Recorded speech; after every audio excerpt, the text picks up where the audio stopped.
بسم اللہ الرحمن الرحیم۔ السلام علیکم ورحمۃ اللہ وبرکاتہ۔ کیسے ہیں 3 کلاس؟ آپ لوگ ٹھیک ہیں بیٹا؟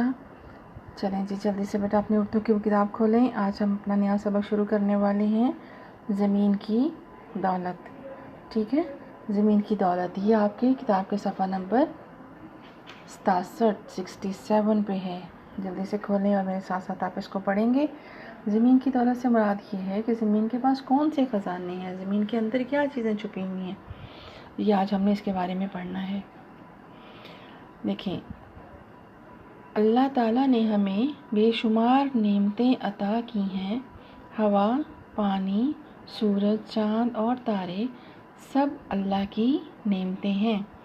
انہی نعمتوں میں سے ایک نعمت زمین بھی ہے۔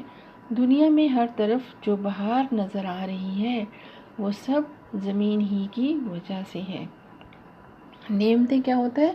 جن سے انسان کو فائدہ پہنچتا ہے۔ وہ سب چیزیں جو اللہ تعالیٰ نے ہمارے فائدے کے لیے پیدا کی ہیں وہ ہمارے لیے نعمتیں کہلاتی ہیں۔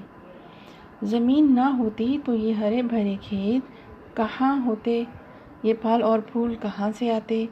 زمین ہمارے لیے غلہ اگاتی ہے، زمین ہمیں کپاس دیتی ہے کہ ہم کپڑے بنائیں اور پہنیں۔ زمین کو اللہ نے بڑی طاقت عطا کی ہے۔ اس میں ہم ایک دانہ بوئیں تو یہ اس کے بدلے میں سینکڑوں دانے دیتی ہے۔ آپ آم کی گٹھلی زمین میں بوئیں اور اس کے درخت سے سینکڑوں آم کھائیں۔ اس کے بعد اگلے پیج پہ آ جائیں، اگلے صفحے پہ دیکھیں۔ زمین کی جتنی دولت ہمیں زمین کے اوپر نظر آ رہی ہے، اس سے کہیں زیادہ دولت اس کے اندر چھپی ہوئی ہے۔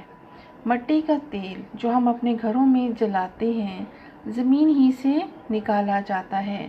یہ تیل بڑے کام کی چیز ہے۔ اسے صاف کر لیں تو پیٹرول بن جاتا ہے۔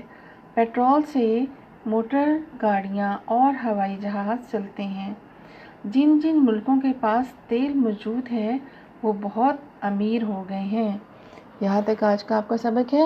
یہاں پہ آج کی تاریخ لکھیے 13/12/2020۔ ٹھیک ہے، اس کو آپ نے 2 سے 3 دفعہ ضرور پڑھنا ہے۔